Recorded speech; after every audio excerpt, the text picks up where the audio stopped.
and welcome to this special live taping of Breaking the Barrier, a Western lifestyle podcast highlighting those breaking barriers both in and out of the arena.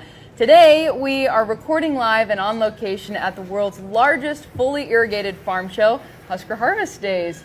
My name is Rebel Ciclocha, and I am the host of the podcast as well as Miss Rodeo Nebraska 2023.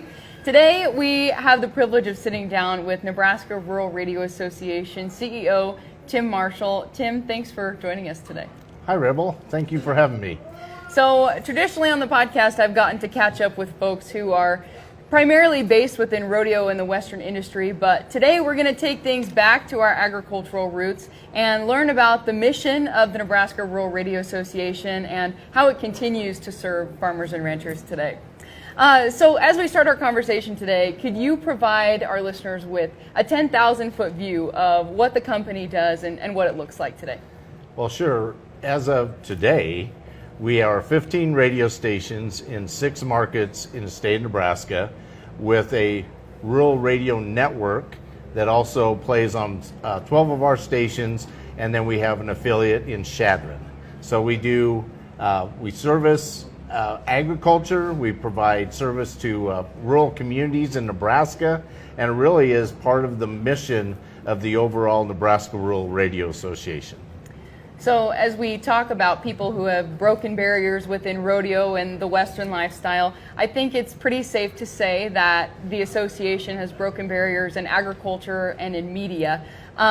Let's take it back to the very beginning and how the association started, because it really started out of necessity in the late 1940s. Is that right? It did. The association started in 1948, and there was 4 farm groups that got together because of the blizzards of 1948 and 1949 in the state of Nebraska, where a lot of people and livestock lost their lives. And their thinking is, we've got to find a better way to get information out to the rural folks and to find what the weather can be, how it can affect people. So the 4 farm groups, Nebraska Farm Bureau, the Farmers Union, the Grange, and the Cooperative Council all came together and formed the Nebraska Rural Radio Association. Then in 1951, 3 years after the association was put together, we put our first radio station on the air, and that was KRVN in Lexington.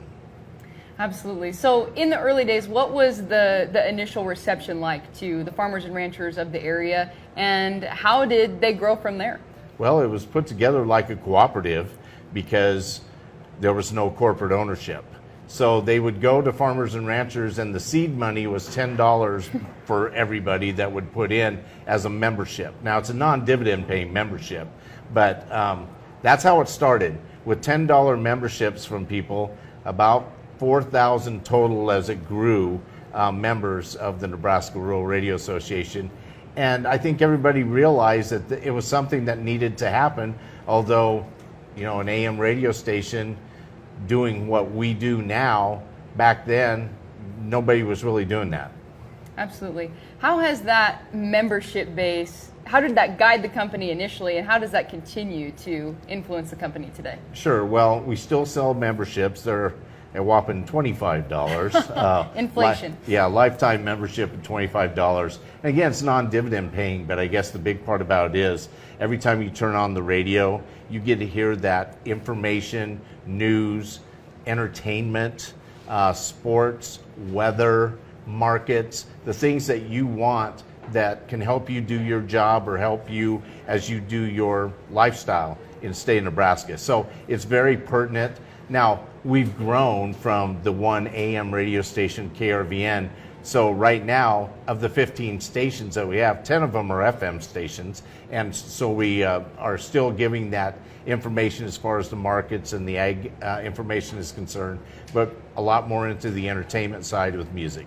Absolutely. So many of us, myself included, recall fondly riding along with our parents in the pickup listening to KRVN or Ag Talk Radio in the background. I remember my dad making sure that my dad and I, or my brother and I, were quiet when the market report was playing. There's a lot of fond memories that come with that, and a lot of listeners have a bit of rapport with these stations and the people that they hear speak to them every day. How powerful is that when you're trying to establish that listenership? Well, there's the connection, as you just mentioned. I grew up in the milking barn listening because my parents had it on KRVN all the time. And that connection is over the family, the grandparents, the parents, the kids. You know, so many kids wonder what AM radio station is.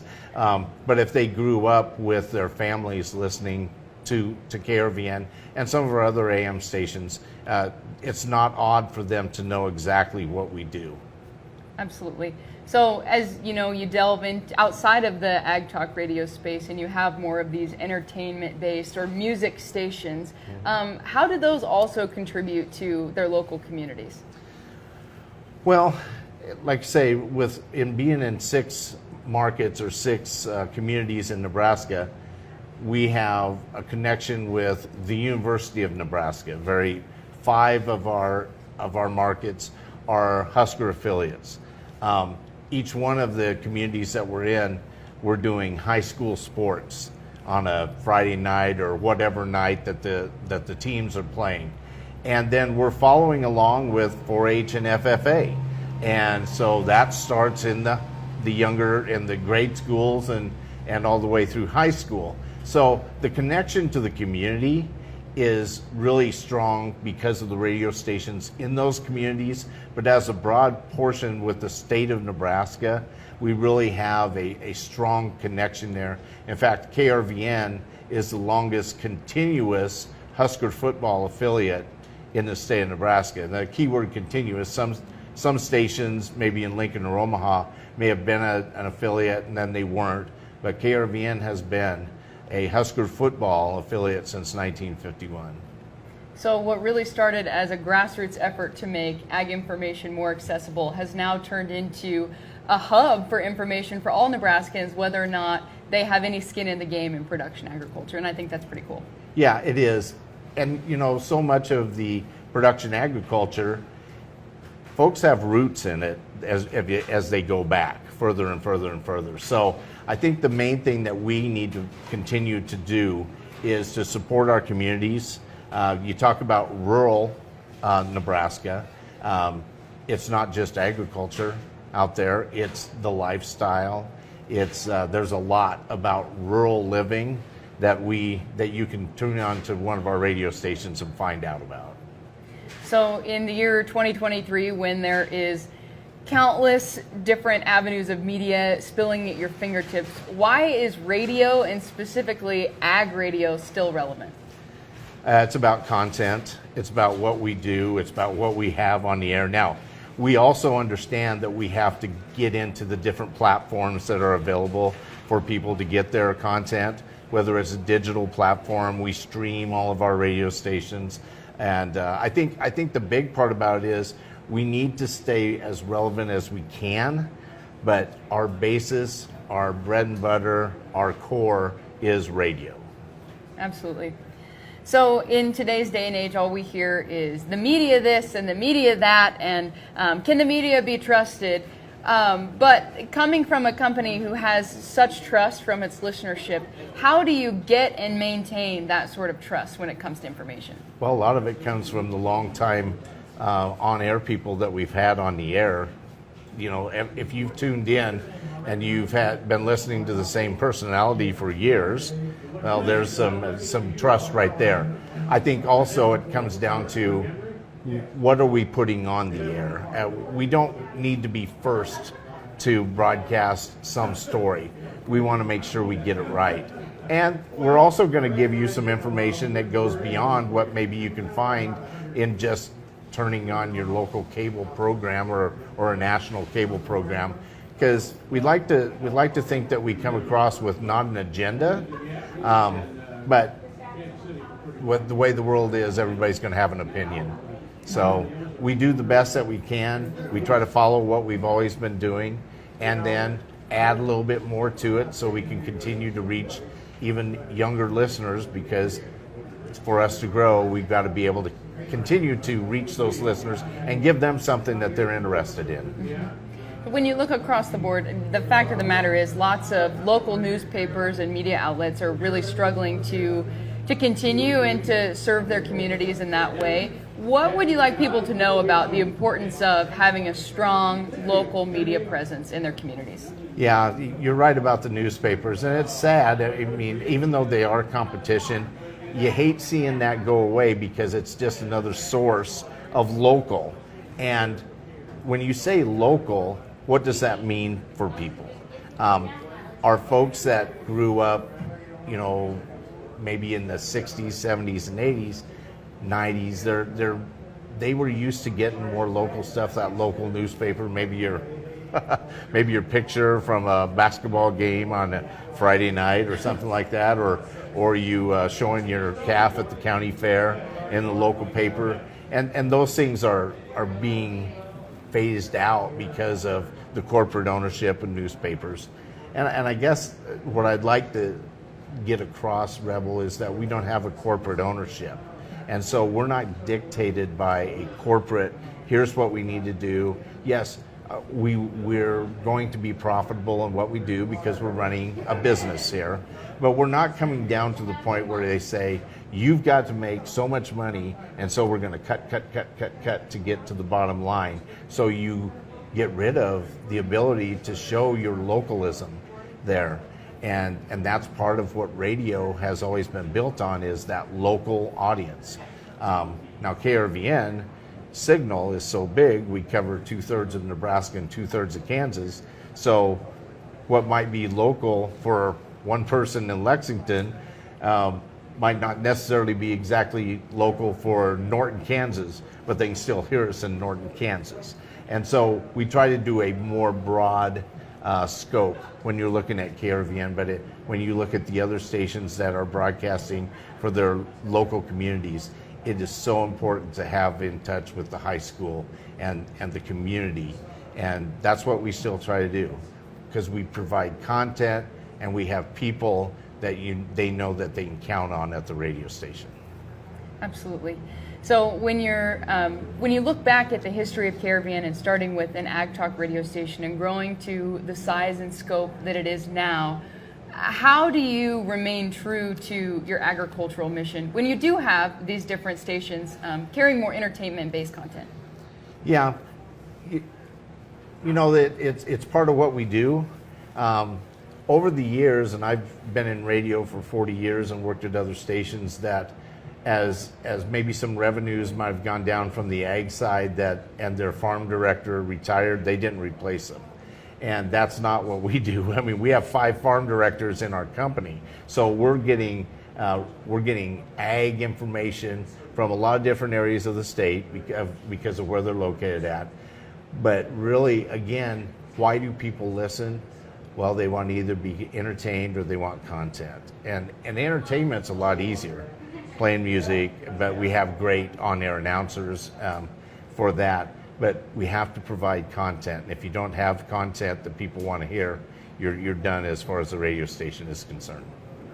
So when you look at your impact on rural communities, it's more than just information, but the company also has a focus on youth and serving that space as well. I personally benefited from an internship with the company in college. How important is it to continue to serve young people as you're moving the company forward? Well, it's very important. I think one of the first things that our board of directors, and I failed to say that we have 9 board of directors across the state of Nebraska. But one of our board of directors asked me, what's the hardest part of your job? And I said, finding the next young person that wants to go into farm broadcasting or wants to go into broadcasting on radio. And the best way to do that is through internships. And I feel like we've got a very strong internship program. We've got the ability to connect with young people at different University of Nebraska, different colleges across the state of Nebraska. And we've been fortunate enough to have several of those interns come to work for us full time. When they were ready, when they were done with their schooling or whatever they wanted to do, that we were able to offer them a job, create some opportunity for them, be able to open up a studio down in Lincoln, even though we don't have radio stations down Lincoln, be able to open up a studio down Lincoln so we can have an area where if you want to live in the eastern part of the state around Lincoln area, you don't have to move to one of our markets to be able to work for us. Absolutely. So as we kind of round out our conversation today, I would love to know from your perspective what the most rewarding part of your job is and what the most rewarding part of serving agriculture to you may be. I will say the most rewarding part of my job is to see, and it ties right back in with the internships, the young people that we bring into the company succeed. Because if you've got the ability to do the things that we need you to do, and we have so many talented young people in this state of Nebraska, to watch them grow and to watch them take on, here's the next people that are going to carry the flag for agriculture, here's the next folks that are going to carry the flag for rural lifestyle in the state of Nebraska, here are the next folks that are going to carry the banner for radio and for digital in the state of Nebraska. That is the most rewarding for me. And also being able to take the information that we do every day. And I always ask some of our young folks that were interns that now work for us, I say, okay, where are we on the curve of things? How do you get your content? Are we ahead of the curve on things? Are we riding the crest? Are we behind? Are we so far behind that we can't throw enough money at it to catch up? So what I know, Rebel, is, or what I think I know, is I don't need to know the answers to all these things. I just need to have the good, solid, smart, young broadcasters around me that can tell me where we should go, and then that helps me decide where we're going to put our resources to go after those areas that we're already doing, or where should we chase where we're not, but we need to be. Well, Tim, I can't tell you how rewarding it is to be here, kind of a full circle moment, utilizing the skills that I learned as an intern with the association every day in my role as Miss Rodeo Nebraska, but specifically sitting down with you today and hearing you tell the wonderful story of the company. So thank you for your investment in me, and thank you for all you do for the state of Nebraska and for agriculture. Well, and we want to say good luck to you. We're very excited that you were part of our family and still are part of our family as Miss Rodeo Nebraska. And I can't wait to see what happens down at the national contest, I guess we'll call it that. And then after that, because as you know, you'll always have a place here with us. Well, I appreciate that. I should also note that under the mentorship and with the blessing of the company is how Breaking the Barrier started. So it's very cool to have Tim as a guest on the program today and to have this conversation with him. But it looks like that will do it for this live recording of Breaking the Barrier here at the largest fully irrigated farm show in the world, Husker Harvest Days. A quick note, episodes of Breaking the Barrier in Season 3 are posted bi-weekly on Tuesdays and are available on Spotify and Apple Podcasts. That'll do it for today, and we'll catch you next time.